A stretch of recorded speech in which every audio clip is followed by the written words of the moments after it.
এদেরকে মাত্র কয়েকদিন আগে জোড়া দিয়েছি।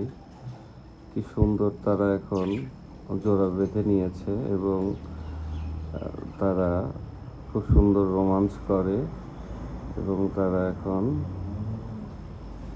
ডিম দেওয়ার জন্য, ডিম বাচ্চা করার জন্য রেডি হয়ে গেছে। বাসা তারা সার্ভে করতেছে যে এই বাসায় তারা ডিম বাচ্চা করবে কিনা।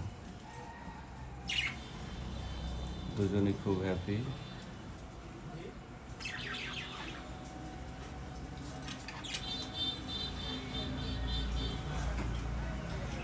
তারপরে এই পাখিটা কামড় দিত না, এখন সে খুব জোরে বাইট দিচ্ছে, তার আশপাশেও যেতে দেয় না, কারণ এটা তো হ্যান্ড ট্যাম ছিল, এটা আগে কামড় দিচ্ছিল না, এখন সে কামড় দিচ্ছে।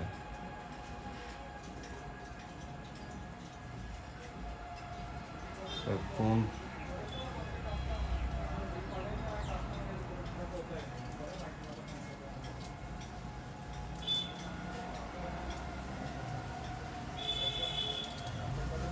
স্পাইডারম্যান হয়ে গেছে।